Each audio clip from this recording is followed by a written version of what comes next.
요한복음 11장 1절로 10절, 17절로 27절 말씀을 교독하겠습니다. 신약성경 164페이지입니다. 요한복음 11장 1절입니다. 어떤 병자가 있으니 이는 마리아와 그 자매 마르다의 마을 베다니에 사는 나사로라.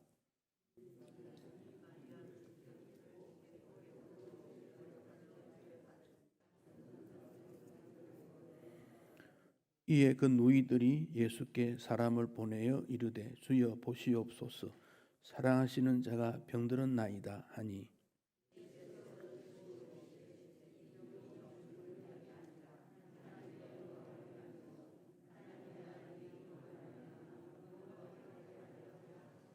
예수께서 본래 마르다와 그 동생과 나사로를 사랑하시더니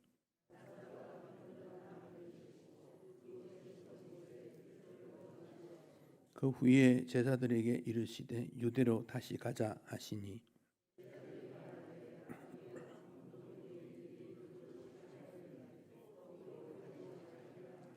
예수께서 대답하시되 낮이 12시간이 아니냐. 사람이 낮에 다니면 이 세상의 빛을 보므로 실족하지 아니하고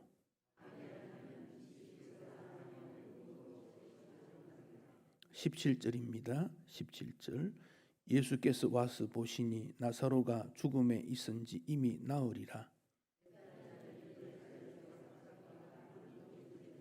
많은 유대인이 마르다와 마리아에게 그 오라비의 일로 위문하러 왔더니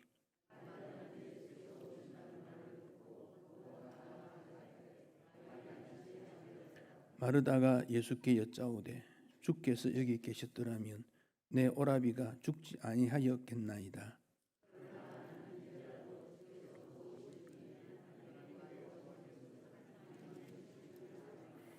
예수께서 이르시되 네 오라비가 다시 살아나리라.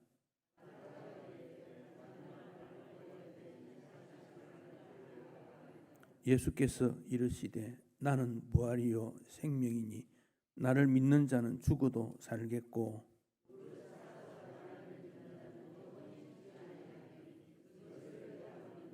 함께 읽습니다. 이르되 주여 그러하외다. 주는 그리스도시요 세상에 오시는 하나님의 아들이신 줄 내가 믿나이다. 아멘. 나사로의 죽음과 부활에 대한 내용은 요한복음에서 어쩌면 가장 중요한 내용으로 우리에게 소개를 하고 있습니다.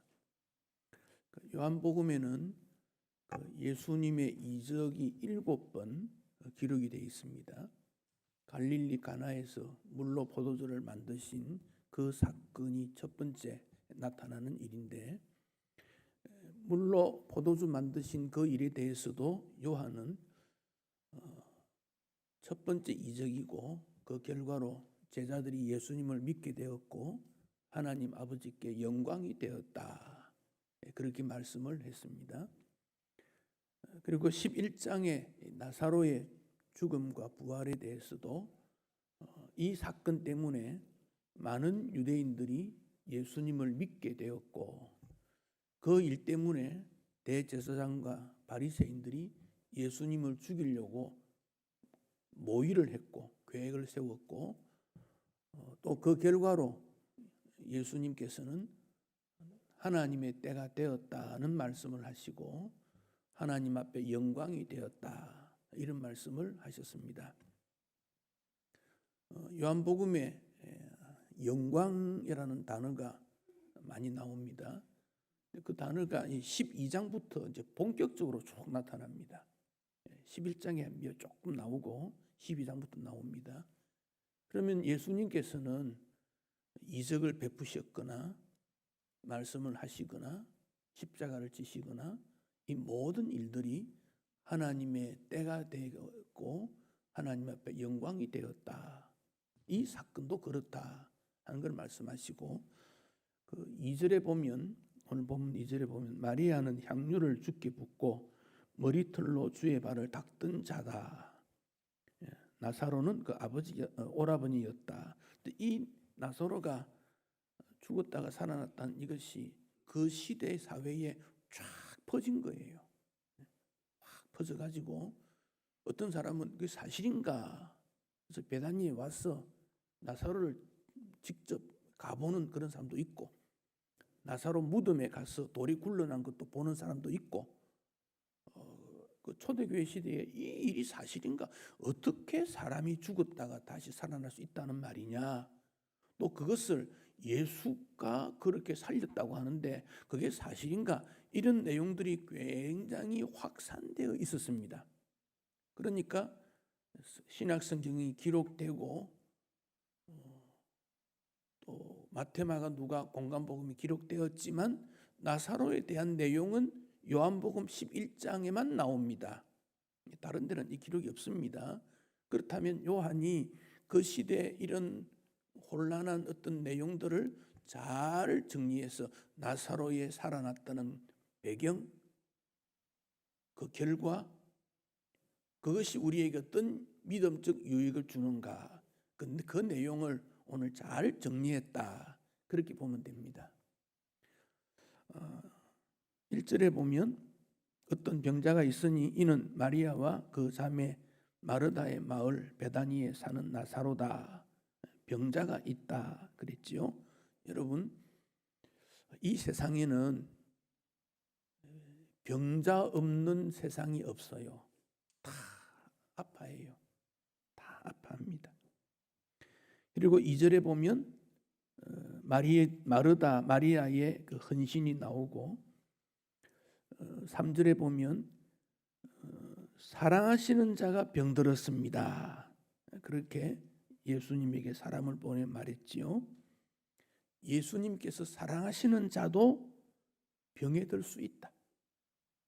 우리가 생각할 때 예수님 사랑하면 병 안 들어야지, 예수님 사랑한다면 실패 없어야지, 예수님 사랑한다면 낙심이 없고 아픔도 없고 만사 형통해야지, 항상 횡재해야지, 이런 생각을 하기 쉬운데 예수님 사랑하는 사람도 병들 수 있고 무거운 짐도 있을 수 있고 아픈 일도 많이 있고 고통스러운 일도 있다. 왜 그렇습니까? 이 세상이 그렇기 때문에 그렇습니다. 그러니까 여러분이 몸이 좀 아프거나 하는 일이 잘 안 되거나 힘든 일이 있을 때 왜 내가 예수 믿는데 그렇습니까? 그런 생각하지 마시고, 이 세상에 있기 때문이요, 또 여기에는 분명한 하나님의 어떤 뜻이 있구나, 그렇게 생각하면 틀림없어요. 학교 생활이나 직장 생활에서 예수 믿는 것 때문에 불이익이 많고 아무런 잘못한 것도 없는데 손가락질 당하고 왜 내가 이런 멸시를 받아야 되는가, 이런 생각들을 할 때가 있습니다. 왜 우리가 박해를 받아야 되고 미움을 받아야 됩니까? 예수 믿는 것 때문에 그런 거예요. 그 점을 우리가 생각하면 됩니다. 그렇지만 예수님께서 우리를 사랑하신다 하는 겁니다. 사랑하신다. 오늘도 우리가 예배를 드리는 것은 주님이 우리를 사랑하셔서 우리를 부르셨기 때문에 주님 앞에 나온 거예요. 그래서 우리의 기도도 주님 사랑합니다, 찬송도 주님 사랑합니다, 그런 마음을 표현했고, 또 주님께서는 그래, 너희들이 주님을 사랑하고 교회를 사랑하는 것 안다, 오늘도 이렇게 응답해 주시는 거예요. 베다니에 사는 마리아, 마르다, 나사로, 이들은 소녀 가정입니다. 부모가 일찍 죽었습니다. 거기다가 나사로가 죽었으니 괴로운 세상입니다. 1절에 어떤 병자, 3절 병들었나이다, 6절 병들었다 함을 듣고, 병들었다, 질병은 사람을 정상적으로 활동하지 못하게 만들고 육체, 정신, 심지어 영혼까지도 무기력하게 만들고 마음을 불안하게 두려움 속에 빠뜨리고 혹시 나의 어떤 죄 때문이 아닌가라는 수치심, 죄책감까지도 이어져 가는 것이 질병입니다. 우리나라에는 질병과 사고로 한 27만 명 정도가 죽는다 그래요. 매년 하루에 한 730명 정도가 질병이나 사고로 죽는데 88%가 질병이고 12%가 사고로 죽는다 그래요. 운전, 추락, 화재, 익사. 지난 주간에도 또 건물을 철거하는데 어떤 그 일이 잘못돼 가지고 9사람이 죽었는가, 또 상당수가 부상을 당하고, 몇 사람이 죽었다, 부상당했다, 그것은 그 가족들과 친구들과 영향력은 우리나라 전체에 영향을 준 것 아닙니까? 코로나19 이것 때문에 매일 몇 사람이 감염되었습니다. 몇 사람이 치유 중에 있습니다. 몇 사람 회복되었습니다. 보고를 왜 합니까? 한 사람의 문제가 아니고 국가 전체의 문제예요. 또 세계 전체의 문제이기 때문에 그래요. 그래서 이 세상에서는 질병으로부터 자유함을 얻는 일이 없어요. 다행히 백신이라는 것을 하나님께서 지혜를 주어 개발을 했는데, 백신도 맞으면 또 그 면역성이 기를 때까지 또 아파요. 참 질병이라는 것이 그렇습니다. 원인도 모르거나 신체적 악조건이나 고통과 신음하는 사람들이 이 땅에 많이 있습니다. 그게 배단이라 그랬습니다. 배단이라는 그 뜻이 가난한 자의 집, 번뇌하는 자의 집, 괴로움의 집, 이런 뜻이에요. 벳아니, 어둡고 불행한 이름이지요. 여러분, 나사로는 하나님의 도움이라는 이름이에요. 고민하고 번뇌하는 곳에 하나님의 도우심으로 예수 그리스도가 등장되어서 질병과 고통과 슬픔의 문제를 해결해 주시는 분, 그분이 우리가 믿는 예수 그리스도예요. 오늘 이 세상이 그래요. 불행투성이지만은 우리는 하나님의 도우심으로 예수 믿고 하나님의 자녀가 되었고, 궁극적으로 천국이 예비되어 있으며 예수 그리스도를 통해서 영원한 생명의 나라에 인도함을 받는 것이 그리스도인이에요. 그러니 그리스도인은 행복한 자예요. 너무 삶에 대한 두려움 때문에 염려하지 않기 바랍니다. 나사로가 질병으로 고통당하다가 결국 죽었어요. 11절에 보면 우리 친구 나사로가 잠들었다. 21절 마르다도 오라비 나사로가 죽었다. 31절 무덤에 장사 지냈다. 39절 죽은 지 나흘이 지나 썩어 냄새가 난다. 질병뿐 아니라 인생에게는 죽음이라는 것이 있습니다. 죽으면 장사를 지내게 되고 그 시체는 썩어 없어지게 되고, 인간에게 질병, 재난, 죽음은 숙명적 불행의 원인이 됩니다. 그러면 남아있는 가족들은 눈물, 슬픔이 있게 됩니다. 21절에 마르다가 슬픔의 울음을 터뜨렸습니다. 주께서 여기 계셨더라면. 마리아도 32절에 같은 말을 하고 울었고, 33절에 유대인들도 울었고, 35절에 예수님도 눈물을 흘리셨다고 했습니다. 가장 큰 슬픔이 질병으로부터 이어지는 죽음이라는 것을 다시 한번 확인하게 됩니다. 예수님이 사랑하시는 사람에게도 이런 질병, 죽음, 슬픔이 있다. 괴로운 곳입니다. 그러나 하나님의 도우심이 있다는 것이 얼마나 감사한 일인가. 그래서 감사하고 주께 영광을 올려드리지요. 이사야 선지자는 죄와 죽음으로 얼룩진 세상에 생명의 주 되신 예수 그리스도께서 이 땅에 오셔서 빛이 되셨다는 점을 이미 말씀을 하셨어요. 이사야 9장 2절에 흑암에 행하던 백성이 큰 빛을 보고 사망의 그늘진 땅에 거하던 자에게 빛이 비치도다. 흑암과 사망의 그늘진 땅에 빛이 비쳤다. 소망의 빛입니다. 구원의 빛입니다. 예수 그리스도가 이 땅에 오셨어요.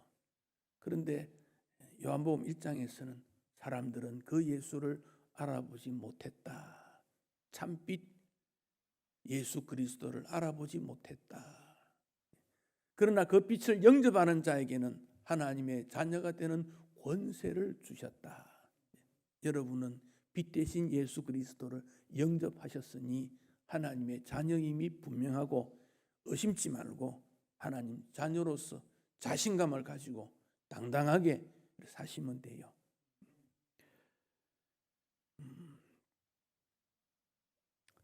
춘천에 어떤 분이, 남자분이 다리에 좀 장애를 입고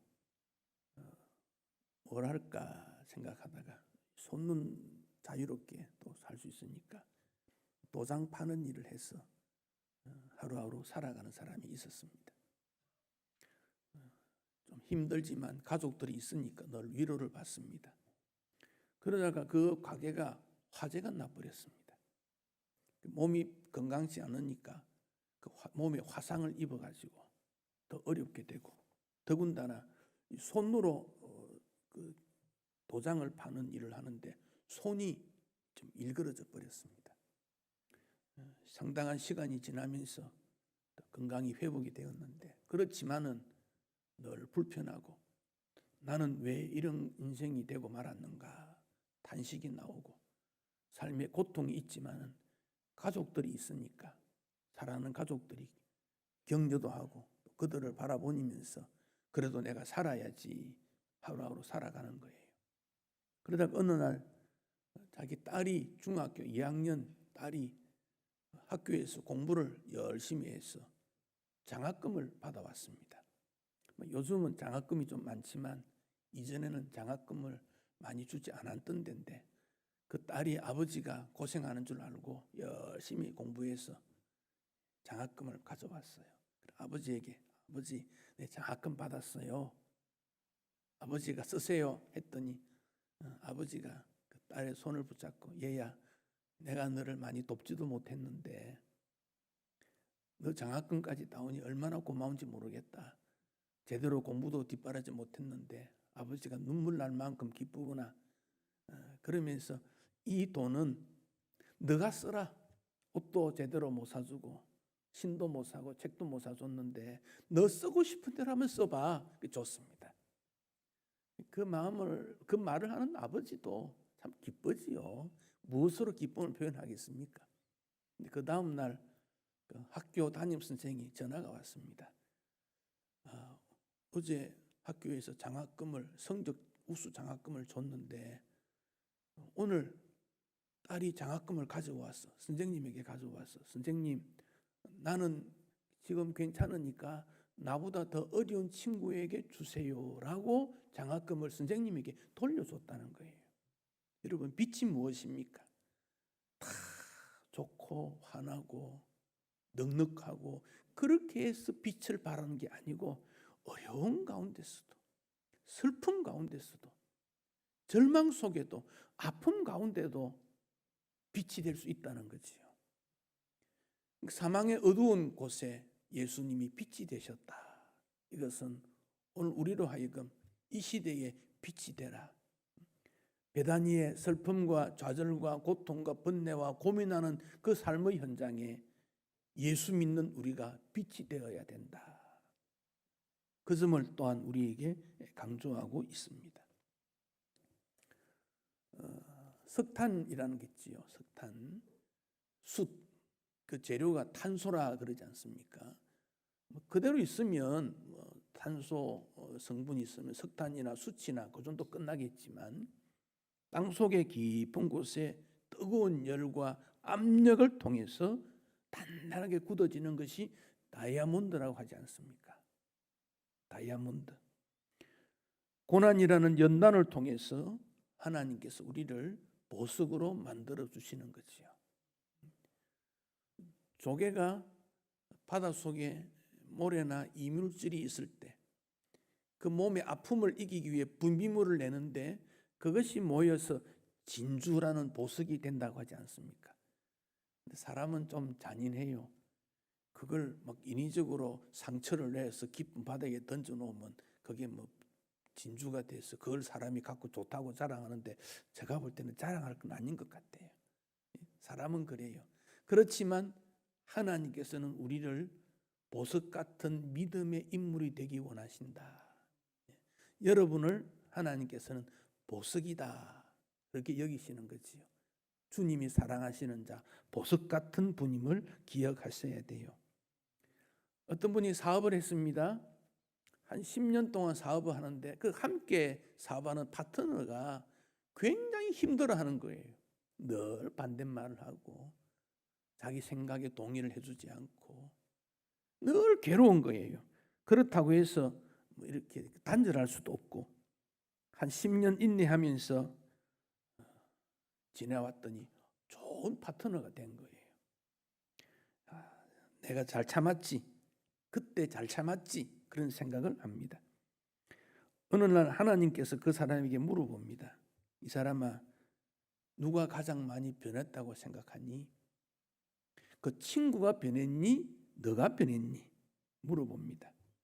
하나님께서는 동료의 변화도 중요하지만 그 사람의 성품이나 인격을 변화시켜주기 위해 그 동료를 옆에 두었다는 거예요. 그 자기 자신이 제일 많이 변했다는 거죠. 욥을 의인이라고 말하지요.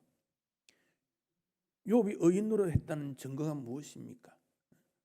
자녀도 데려가고 재산 다 가져가고 건강도 잃어버리고. 그런데 욥이 이런 고백을 합니다. 내가 가는 길을 오직 그가 아시나니. 내가 가는 미래는 주님이 아신다. 주님이 나를 단련한 후에 나를 정금같이 나오게 할 것이다 라는 신앙 고백을 하지요. 그러니 그를 주님께서 의인이라고 말해주는 거예요. 욥이 뭐 건강하고 자녀가 많고 헌신을 많이 했고 이름이 유명하고 복음을 많이 전했고 교회를 많이 세웠고 그런 내용이 아닙니다. 나의 미래, 나의 앞날은 주님 아시니 내 미래는 주님께 맡긴다. 현대인들은 너무 현명해서 자기 미래를 자기가 책임지려고 그래요. 이것도 모으고 저것도 모으고 이것도 배우고 훈련하고 이때 되면 뭘 하고 인생 계획을 세우고 그런 걸 말하는 것이 아니고 내 미래를 주님 앞에 맡긴다. 그것을 의인이다 그렇게 말하고 있습니다. 여기 3절에 주여 보시옵소서 사랑하시는 자가 병들었나이다. 이 질문에 대해서 어떤 신학자가 하나님 앞에 물었어요. 하나님, 사랑하시는 자가 병들었으면 고쳐주어야지 왜 병들게 하고 죽게 만드십니까? 그랬더니 주님 말씀하시기를 내가 사랑하는 사람은 고난을 더 준다. 여러분 중에 인생의 고난을 남다르게 많이 가졌다는 분이 계시면 주님이 사랑하시는 거다. 두려워하지 마시고 원인은 모르고 이유도 모르지만 주님이 나를 사랑하시는구나. 그 점은 기억하시면 되는 거예요. 사람은 고난 없는 인생길을 원하지만 고난 없는 인생이든 어떤 인생이든 모든 인생의 결과는 죽음입니다. 죽음입니다. 아담의 범죄 이후에 땀 흘리는 수고와 해산의 고통이 없었더라면 아담은 어떻게 되었겠습니까? 사람이 고난을 당할 때 탈출하거나 도피하려는 마음을 가집니다. 21절에 마르다가 이런 말을 합니다. 예수께 여짜오되 주여 주께서 여기 계셨더라면 내 오라비가 죽지 아니하였겠나이다. 주님이 계셨으면 죽지 않았을 텐데 슬픔이 없었을 텐데. 여러분 고난의 원인에 대해서 이렇게 생각합니다. 주님이 나를 도와주지 않아서 그런 것 아닌가? 내가 기도하지 않았거나 교회를 잘 섬기지 않았거나 혹시 그랬기 때문은 아닌가? 우리 주님이 기도 생활 조금 적게 했다고 헌신 좀 적게 했다고 고난을 주는 이런 속 좁은 주님 아니지 않습니까? 우리가 그렇게 생각하는 거지. 주의 헌신에 대한 부족이 있을 때 좀 미안한 마음이 있지만은 그것 때문에 고난의 원인이 있는 건 아니에요. 주님 때문에 혹은 어떤 다른 원인으로 탓할 필요가 없어요. 24절에서는 마르다가 이렇게 말했습니다. 마지막 날 부활 때에 다시 살아날 줄 내가 압니다. 마지막 날 미래에 대한 막연한 날짜를 정해놓고 이 고통과 슬픔이 미래에는 없어지겠지요. 지금 이렇게 아픈데, 지금 이렇게 어려운데 앞으로는 괜찮겠지요라고 미래에 대한 소망을 가지는 것이 아니라 미래로 밀어버리는 것, 미래에 대한 막연한 기대감, 그것은 현재의 고난을 잠시 잊을 줄은 모르지만 아주 없어지는 것은 아닙니다. 그래서 사람들은 잊어버리려고 노력을 많이 합니다. 잊어버리는 것도 하나의 방법은 되겠지요. 그러나 잊어버리는 방법이 세상의 어떤 방법들, 술이라든지 취미생활이라든지 이런 걸 가지고는 할 수 없어요. 물론 그렇게 하는 사람은 우리가 손가락질 할 필요는 없어요. 그렇지만 가장 좋은 방법은 아니다 하는 점을 알게 됩니다. C.S. 루이스가 이런 말을 했습니다. 악마는 사람을 과거로 돌아가게 하거나 끊임없는 공상세계에 머물게 해서 현재의 고난과 싸우지 못하게 한다. 우리에게 있는 슬픔이나 고난이나 낙심은 믿음이라는 것을 가지고 싸우라는 건데 우리는 자꾸 남 탓해 버리고 밀어버리고 그래서 내 책임이 아닌 것처럼 말하는 것 있는데 그건 아니다, 그런 말입니다. 고난의 원인을 과거에 돌리거나 내일로 미루게 해서 하나님의 복을 받지 못하게 만들고 하나님과 관계가 멀어지게 되는 것은 잘못된 방법이지요. 이 고난은 분명히 무슨 뜻이 있고 하나님의 은혜가 있었고 또 여기에 내가 어떤 변화를 주님이 원하고 있을 때 거기에 어떤 뜻이 담겨져 있다는 것이지요. 사회적인 어떤 제도가 잘 돼 있는 나라들, 대학교도 등록금도 필요 없고 병원도 다 그냥 다니게 해주고 모든 사람에게 살아갈 수 있도록 복지hệ統이 잘 돼 있는 나라들, 거기 있는 사람들은 다 혈기왕성하고 눈빛이 달라지고 의욕적이고 삶이 도전적이고 그렇습니까? 아니지 않습니까? 오히려 그런 나라일수록 사람에게 좋지 못하다는 것 더 많이 행하지 않습니까? 더 무기력해지고 나라에만 바라보고 일하지 않는 나라들 사람들 많지 않습니까? 그런 것들이 우리를 행복하게 하는 건 아니다 하는 점을 알게 됩니다. 하나님의 영광을 위한 나사로의 죽음이요, 예수님이 베푸신 이적이요, 그 속에 뜻이 담겨져 있다 하는 점을 기억할 때 하나님의 지혜를 구하고 우리의 눈을 들어 우리를 긍휼히 여겨주시는 예수님을 바라볼 수 있을 때 거기에 우리는 기쁨이 있고 믿음의 성장이 있게 되는 것입니다. 나사로가 병들었다는 소식을 들었을 때 예수님께서는 4절에 보면 이건 하나님의 영광 위한 것이야 그렇게 말씀하셨습니다. 그리고는 6절에 보면 이틀을 더 머무셨다 그랬습니다. 지금 우리 주님이 어디 계시느냐 하면 10장 40절에 보면 요단강 저편 요한이 세례 베풀던 곳에 머물러 있었다. 여기에서부터 베다니까지는 거리가 한 40여 킬로, 하루 정도 걸리는 그런 거리입니다. 그런데 주님은 이틀 더 머무시고 그 다음날 하루 걸려서 오고 그랬기 때문에 17절에 보면 나사로가 무덤에서 이미 나흘이 되었다 그렇게 말씀하고 있습니다. 예수님께서 서둘러 베다니로 가지 않았던 것은 분명히 어떤 뜻이 있는데 고의적으로 지체하셨다고 볼 수 있습니다. 나사로가 완전히 죽을 때까지, 소생의 가능성이 없을 때까지 의도적으로 기다리셨다 하는 겁니다. 그 이유는 하나님의 때를 예수님께서는 기다리셨다 하는 겁니다.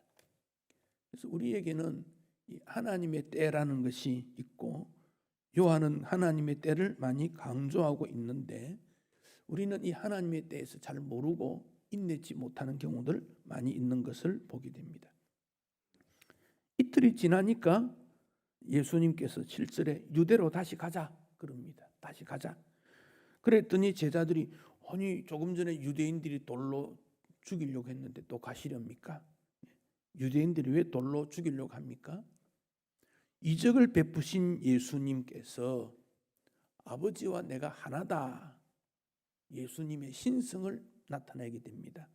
그러니까 유대인들이 아니 어떻게 예수가 하나님이라고 말하느냐? 이것은 신성 모독이다. 그래서 예수님을 죽이려고 한 것입니다. 그러나 예수님께서는 유대인의 위협이 있지만은 그래도 가야 된다. 위협이 복음 전파에 장애가 될 수 없다는 겁니다. 그러면서 9절에 말씀하십니다. 낮이 12시간이 아니냐? 낮 12시간, 밤 12시간, 하루를 이렇게 나눌 수 있다는 겁니다. 낮은 세상에 빛이 있으므로 실족하지 않는다. 밤에는 실족하게 된다. 낮과 밤을 말씀하셨는데 이것은 이 땅에 주어진 예수님의 기간을 낮으로 보기도 하고 또 생명을 살리는 일이 빛의 일이기 때문에 예수님 자신을 말씀하기도 합니다. 예수님 자신이 부활의 능력이 있고 하나님의 영광을 드러내는 빛이기 때문에 빛은 드러난다. 반드시 가야 된다. 그렇게 말씀을 하십니다. 그 말을 듣던 도마 16절의 도마는 우리도 주와 함께 죽으러 가자. 이때 이 도마는 예수님 말씀의 의미를 알았는지 몰랐는지 잘 모릅니다만은 어쨌든 예수님을 따라 나서겠다 그렇게 했습니다.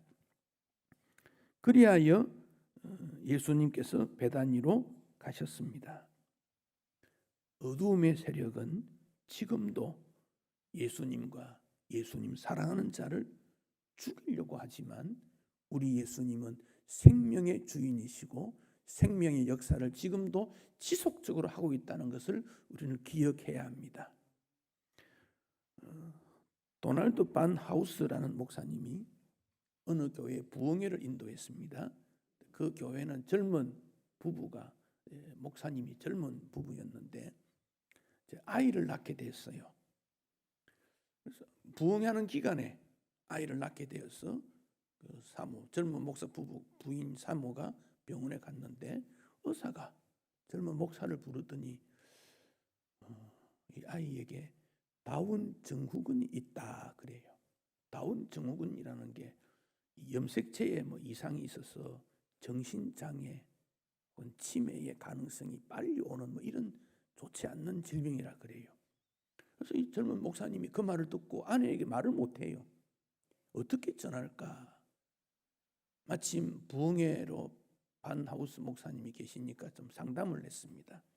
목사님, 어제 아이를 낳았는데 의사가 이 아이에게 이런 질병이 있다는데 이거 어떻게 해야 되겠습니까? 목사님 이렇게 말씀하십니다. 하나님이 사랑하시는 자, 곧 그 뜻대로 부르심을 입은 자에게는 모든 것이 합력하여 선을 이룬다고 하지 않았습니까? 하나님이 당신을 사랑해서 목사로 세웠으면 선한 뜻이 있을 테니까 염려하지 말고 있는 그대로 알리고 불안한 마음 가지지 말고 받아들이라는 거예요. 그게 마음에 들어오지 않지만 아내에게 가서 설명을 해야 하니까 하나님이 우리를 사랑하시는데 우리 아이가 다운 증후군이 있다는데 그것도 우리에게 사랑하기 때문에 줬을 거예요. 하나님이 사랑하신 자, 그 뜻대로 부르신 자에게 모든 것이 합력하여 선을 이룬다고 했어요. 그 아내가 그 말을 듣고 그 말씀을 계속 되뇌이지만 편안하지 않지요. 그러다가 친정 어머니하고 전화 통화를 했습니다. 그래서 그런 내용을 이야기했습니다. 그 병원에 있는 전화기를 이렇게 연결해 주는 그 직원이 있었는데 우연히 그 사모님과 친정 어머니가 대화하는 것을 듣게 되었습니다. 전화 교환하던 그분이 그거를 듣고는 마음에 담아둘 수가 없었습니다. 그래서 간호사나 직원들이 있을 때 그런 말을 하게 되었습니다. 그랬더니 간호사나 직원들이 그 말을 듣고는 우리가 그 교회를 좀 도와야 될 것 같다. 그 교회 한번 가보자. 그래서 그 다음 날 70여 명이 그 교회에 왔다는 거예요. 그리고는 30여 명이 예수를 믿게 되었다는 고백을 하게 되어졌습니다. 하나님께서는 우리 눈에 보이는 그런 슬픔이나 고통이 아픔이 있지만은 그것이 변해서 더 큰 영광을 나타낸다. 하나님의 영광을 보여준다. 그 점을 우리에게 말씀합니다. 나사로는 죽음으로 마지막이 될 것 같지만 그때 하나님은 다시 시작하게 된다 하는 것을 말씀하셨고, 본문 15절에 예수님이 말씀하십니다. 내가 거기 있지 아니한 것을 너희를 위하여 기뻐하노니 이는 너희로 믿게 하려 함이라. 나사로의 죽음과 이것은 제자들에게 부활을 믿게 하려고 일어난 사건이다. 그렇게 분명히 해석을 하고 있습니다. 25절에서 예수님이 분명히 말씀하십니다. 나는 부활이요 생명이다. 나를 믿는 자는 죽어도 살고 나를 믿는 자는 영원히 죽지 않는다. 그 고백에 대해서 마르다가 24절에서는 내가 압니다라고 했는데 주님은 거기에서 머물지 않고 27절에 믿는다는 고백을 받기를 원하셨다는 것을 알게 됩니다. 예수님은 생명이시다. 이 사실을 아는 것으로 끝나지 않고 믿음으로 가야 된다는 것을 우리에게 보여줍니다. 하나님은 연구 대상이 아니고 믿음의 대상이고 하나님에 관하여 아는 것이 아니고 하나님을 바르게 알므로 말미암아 우리에게 믿음을 더하시려는 주의 뜻이 담겨져 있음을 우리에게 보여줍니다. 사랑하는 성도 여러분, 이 사건으로 12장 45절에 많은 유대인이 예수님을 믿게 되었다. 그리고 대제사장과 바리새인들이 이 사건 때문에 주도권을 예수에게 빼앗기게 되면 어떻게 할 건가 고민하다가 53절에 보면 이날부터 예수를 죽이려고 모의했다 그랬습니다. 그리고 57절에 보면 예수가 있는 곳을 알려주면 잡겠다고 말씀합니다. 예수의 부활과 나사로의 죽음과 부활로 예수님은 점점 더 어려워져 갑니다.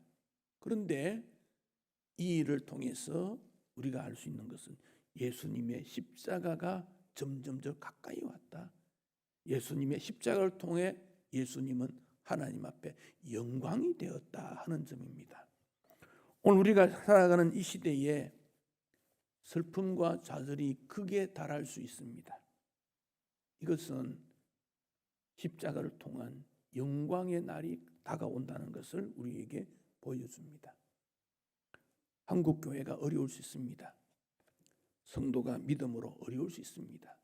그렇지만 영광의 날이 점점 다가온다는 것을 영적 눈으로 바라보고 믿게 되면 두려워하지 않고 오히려 강할 수 있고 더 확실한 신앙생활을 할 수 있습니다. 주님께서 여러분을 통해서 영광 받으시고 우리에게 더 분명한 확신한 신앙을 요구하십니다. 믿음의 일꾼으로 하나님 앞에 영광 되시기를 축복합니다.